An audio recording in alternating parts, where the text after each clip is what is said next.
moi je les observe, j'essaye de mieux comprendre leur comportement, leur organisation sociale, les règles de leur société. Donc c'est très organisé socialement. Ça permet aussi de mettre en place des mesures de protection qui sont plus efficaces. Alors une fois je les ai suivis jusqu'à 20 km, peut-être qu'ils vont encore plus loin. Et donc là ils vont chasser, plonger jusqu'à 200, 300 mètres de profondeur. Donc finalement ce sont des animaux qui reflètent l'état général de la mer. S'il y a des problèmes de pollution qui pourraient se répercuter sur la santé des dauphins.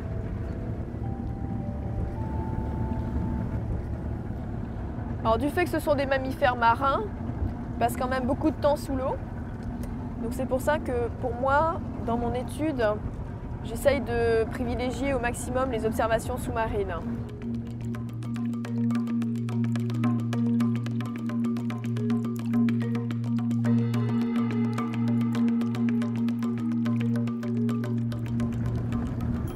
Pourquoi étudier ces dauphins-là? Parce que ce sont des prédateurs déjà, donc ils reflètent, en tant qu'animaux situés au sommet de la chaîne alimentaire, ils mangent des poissons qui sont situés à un niveau inférieur.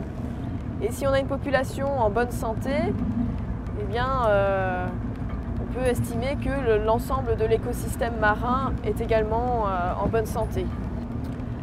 Ce qui est intéressant, c'est que c'est une population résidente. C'est-à-dire qu'elle est là tout au long de l'année.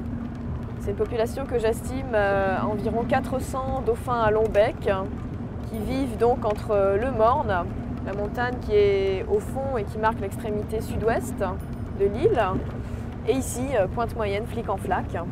Donc justement, du fait que ce sont toujours les mêmes dauphins qu'on peut observer tout au long de l'année, c'est intéressant pour moi de faire une étude à long terme. Et pour ça, j'ai besoin d'identifier les dauphins, j'ai besoin de les reconnaître. Donc pour ça, je fais des photos des ailerons dorsaux parce que chaque aileron dorsal est un petit peu la carte d'identité du dauphin. Il y a des petites marques naturelles, des petites cicatrices donc qui permettent de différencier chacun des dauphins.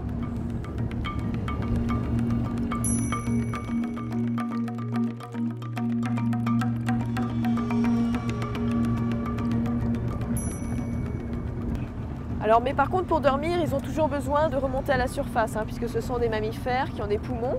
Quand ils dorment, ils sont en groupe très serré. Le système sonar, toutes les ondes sonores, les sifflements qu'on peut entendre dans l'eau qui leur servent à communiquer entre eux, tout ça, ça s'arrête. Donc ils ne communiquent que par la vision finalement. Donc c'est pour ça qu'ils ont besoin d'être très proches. On les voit en groupe en général, en formation ovoïde, très serrée, qui se touchent presque. Ils ne restent pas non plus tout le temps en surface parce qu'ils ont une peau très sensible et le soleil leur brûlerait la peau.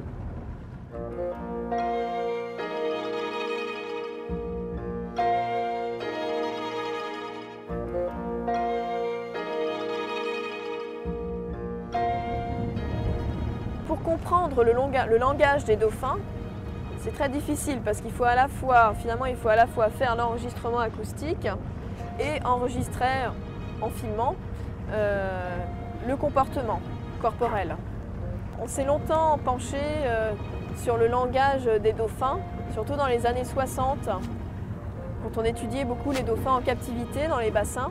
On voulait absolument communiquer avec eux. Et en fait, on a beaucoup essayé finalement de leur inculquer, on a même essayé de leur apprendre le langage humain. Ils peuvent s'adapter à des situations très nouvelles, très particulières et très différentes.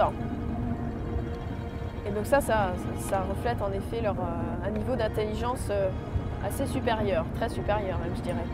Donc une espèce, plus elle est capable de s'adapter à des situations nouvelles, à un habitat différent, plus on considère qu'elle est intelligente.